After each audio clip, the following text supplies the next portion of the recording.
Hello and welcome to this lecture. I'm going to be focusing on copy constructors in this lecture.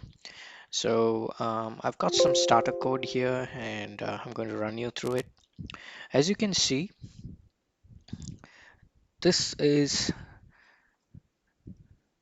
the default constructor that I have defined for this class. And what you see below here is the copy constructor.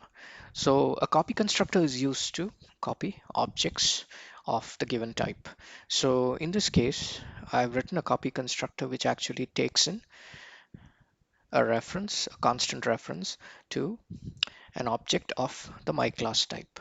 So this copy constructor will be used to create copies of the my class uh, objects. So usually a copy constructor has this sort of a function signature. It always takes a constant reference to the class type. And the key thing to remember is that it always takes its arguments by reference. The copy constructor also supports the compiler. C++ compilers usually support passing it without using a constant reference, but almost always it's good to pass the source object using a constant reference so that you do not end up accidentally modifying the source object. So in this case, I've got a class which has two member variables, an integer and a float. And so the copy constructor basically copies these values into the target object. So let's see how this would work in action. So as you can see here, I've created a my class object using the constructor, the default constructor that I have defined. And thereafter, I'm passing that object.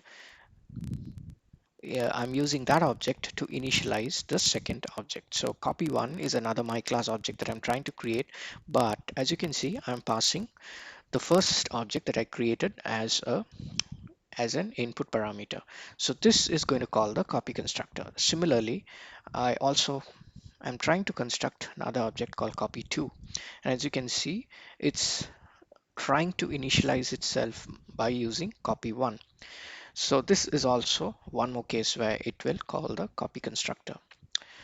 And this, of course, is another case where I'm creating an object, I'm creating a temporary object, and I'm also trying to initialize copy3 using that created object. So one point to remember is that the C++ compiler can bypass the copy constructor.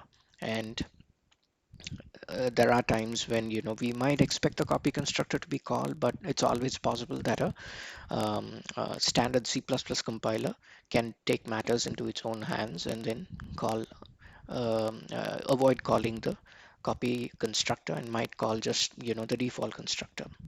So here's another example where the copy constructor can come in useful. So as you can see, I have a function here called pass my class, and this function is taking a my class object as one of the input parameters, and this object is being passed by value. It's not being passed by reference.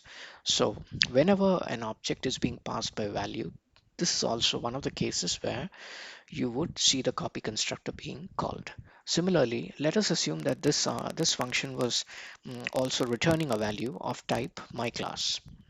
So if it is returning a value of type my class, once again, when that value is being copied in to the return object, so let us assume I'm returning, just for the sake of completeness, I can say I'm returning function argument.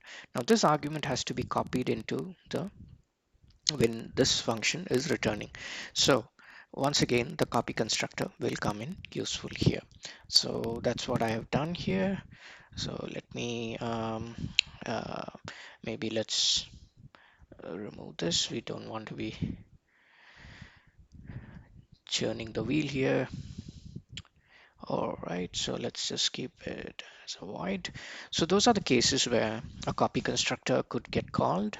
When it's trying to copy function arguments, when it's returning from a function and it's trying to copy the return value into the return parameter, and also when you use container classes, like for instance vectors. So if you are trying to initialize a vector with objects, these objects would once again be copy initialized. Okay, so let's see this program in action. So let me try running this program.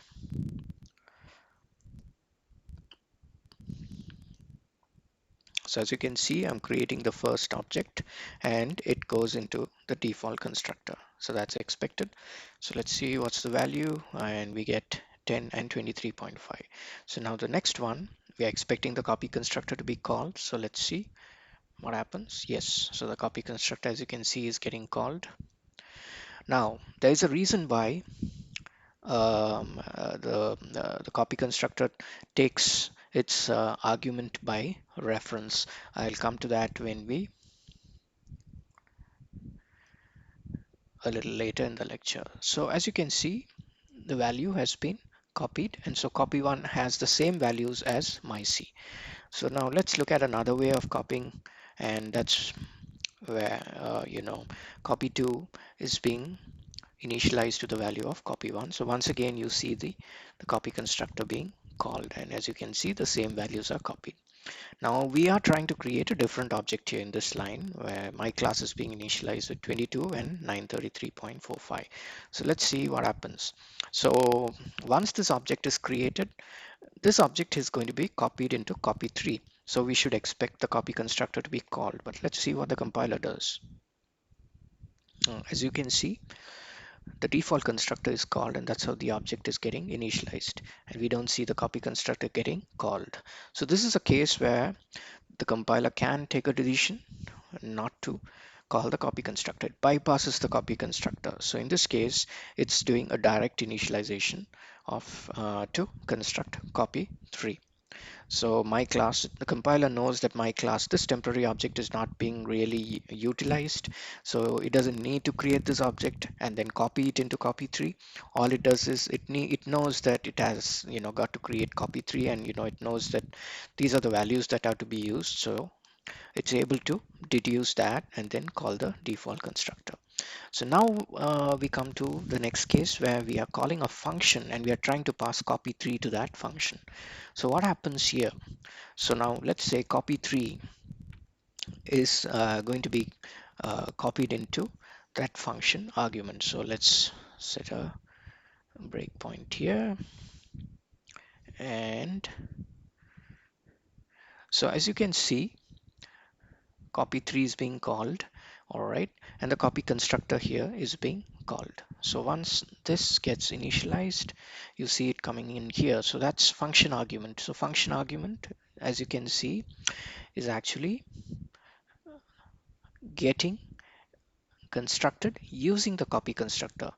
So it uses copy 3, the copy constructor is called, that's what we saw happening, and function argument is another my class object, so that gets constructed using the copy constructor. Now for a moment, just assume that this is not being passed by reference and it's being passed as a copy. So if that is going to be the case, you would end up calling the copy constructor recursively, because every time a copy of this argument is initialized using a copy. So to initialize this argument, it would have to call the copy constructor, and then if the copy constructor itself is going to be only taking arguments using a copy, that would involve calling the copy constructor recursively, and that process would never end. So that is the reason for the copy constructor to use take in arguments by reference. All right, so now let's see what happens. So we have function argument which has been initialized using copy 3, and as you can see, copy 3 is 22 and 933.45. We pass copy 3 to function argument. So as you can see, function argument has also been initialized the same value. Let's do cout, and as you can see, 22 and 933.45. So that's it, folks, and this is a very important concept, but pretty easy to learn. All that you need to remember is that a copy constructor usually does member-wise copying, and there are cases where member-wise copying is not advised. So for instance, if you have initialized objects in memory and you have pointers pointing to these objects, if you do a copy construction of an object which has such pointers, you would end up only copying the pointers, you wouldn't end up copying the objects. So in such a case, you would have to actually do something which is known as a deep copy. So I'm not going to be focusing on that in this lecture. I'll leave that to you to figure out.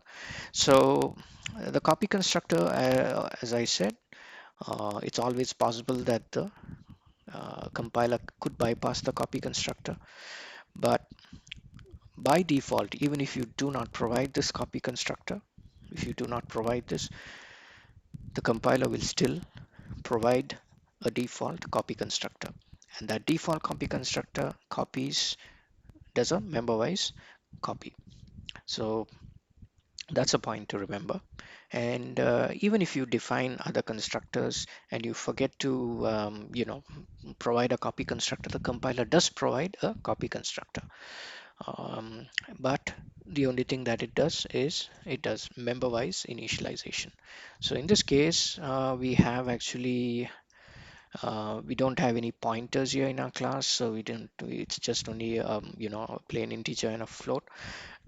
So member-wise initialization doesn't really have a problem here. But let's just assume that we have, an integer pointer here, which says something like this, and